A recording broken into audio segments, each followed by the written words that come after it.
Hello, and welcome to another exciting video from Total Tax Accountant. In this video, we are going to talk about Let Property Campaign.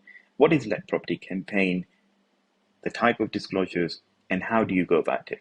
As you may have already heard about Let Property Campaign through your tax advisor, friend or family, or you may have received a letter from HMRC. So what is Let Property Campaign? A Let Property Campaign is an opportunity for residential landlords to settle their tax affairs where they haven't had declared their rental income, or they still have an ongoing rental income which hasn't been declared to HMRC. It could be one of the two options, whether you haven't declared the rental income to HMRC, but you would now like to declare it on a voluntary basis, or you may have received a letter from HMRC known as a nudge letter requesting you to complete Let Property Campaign and declare your rental income through that. A lot of people do question, how do HMRC find out about your rental income and what caused you to have received that letter. So let me just tell you, HMRC now has a lot of information avenues where they can receive the information about your rental income. It could be a tip-off, it could be a source from land registry, or maybe through a state agent organization. But their system is getting more sophisticated, and we are now seeing a lot more letters than we used to. And a lot of clients are coming and asking to assist them with their Let Property Campaign disclosures. And so if you've had a rental income which you haven't declared it, and you would like to declare it on a voluntary basis to settle your tax affairs to HMRC and report all of the taxes of the previous years, it has lower penalty rates, hence lower overall liability. It does seem as a proactive behavior by HMRC that is you who are the one who would like to come forward and declare your rental income. Whereas the prompted disclosure is where HMRC finds out about the income. Again, they could have different sources to get that information from. It does have higher penalty rates, and overall high liability, and possible further investigation because they already have the information. And should there be any mismatch of the information when you do submit the Let Property Campaign, then it could lead to further investigation. Penalty for failure to notify. So most people will fall into this category where they've had a rental income for more than 12 months old, and then they haven't declared it yet to HMRC. So either unprompted disclosure or a prompted disclosure, the penalty rates start from 10% under the unprompted disclosure, or is 20% through a prompted disclosure. So you can clearly see it's double the penalty rates, and that does make a lot of difference when you have a higher tax bill to pay. This is a kind of a nudge letter which you may have received, or you may have received in the future from HMRC if you are in such a situation where you haven't declared your letting property rental income. So the letter is very straightforward. It would just talk about they have the information that you have been receiving, or you have received in the past, or you're still in receipt of rental income. And what you should do now is to complete Let Property Campaign, or tell them that you haven't got a rental income to declare.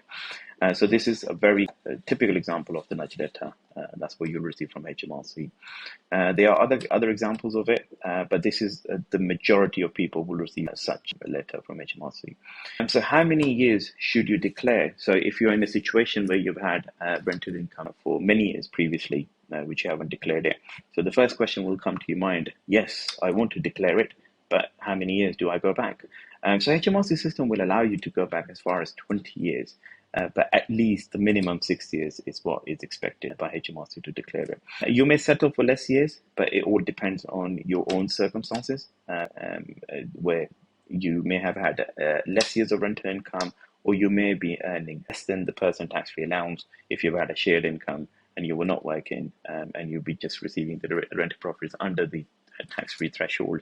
Or you may be filing the tax return, but you would be submitting without the rental income. So there's a number of years limit how far you can go back. What are the steps? It's pretty straightforward. The first two steps are where you will just notify HMRC by using the online disclosure facility service. You can find it by curve.uk, type in disclosure service, and go under there and look for a Let Property Campaign. You will notify HMRC with your details that you would like to settle your rental income tax affairs for previous years. This is known as intend notification disclosure. following submission of that intention disclosure, HMRC will then most likely will write back to you saying that, yeah, we have accepted your disclosure, and now we give you 90 days from the date of initial disclosure submission to submit the final disclosure. So in those 90 days, you will calculate the tax, you will apply the penalty rate depending on the circumstances what you are in, whether it's a prompted or whether it's an unprompted, and apply the interest from the original due date. This is very important. So let's say we take an example of if you are declaring your rental income for 2015-16, and the original tax due date would have been 31st of January 2017. So if there is any tax to pay for that year 15-16, then you will need to calculate the tax from 1st of February 2017 onwards to date. So once you've calculated the taxes, applied the correct penalty rate, calculated the interest from the original tax due date, then you will just declare this to HMRC by submitting the final disclosure. At the time of making the final disclosure, whatever the figure you would have computed, the full final figure, you will make a formal offer to HMRC. Following submission of your final disclosure, you will then pay what is there and what you're offering to settle. Occasionally, HMRC can come back to you and do come back to you and requesting further information, such as why have you declared for this many years, how have you calculated your taxes, why have you applied this penalty rate, and if you've calculated the correct amount of interest. Do you need an accountant? A lot of people will ask this question, that do you need an accountant to do the Let Property campaign? You don't. The simple answer is you don't need an accountant, but it is highly recommended to have one, especially if you have received a nudge letter from HMRC where they already have the information. Then any small mistake in your final disclosure could actually lead to a prosecution or criminal investigation. You may select a wrong category where you've been deliberate and you conceal them where that may not apply to you. And so that essentially can actually lead further to a criminal investigation. So yeah, it is highly recommended to have one, to have a professional representative who will present your disclosure to HMRC and do answer any follow-up questions. How can we help you? Total Tax Accountants, we specialize in property taxation and investigation services. We have helped hundreds of customers with 100% successful outcome. We've not had any single Let Property campaign failure.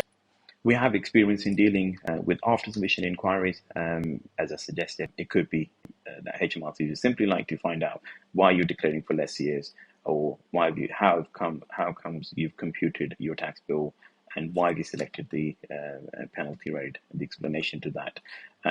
So I've put the link in the description below for you to read up on this. If you haven't declared it, and neither have you received a letter from HMRC, it is strongly recommended that you do consider it and settle your tax affairs before you get caught out, because the penalty rate the first thing will change, having just received the letter through your door, is the penalty rate. The minimum from being 10%, it will go up to 20%, and it could make a huge amount of difference in your overall liability.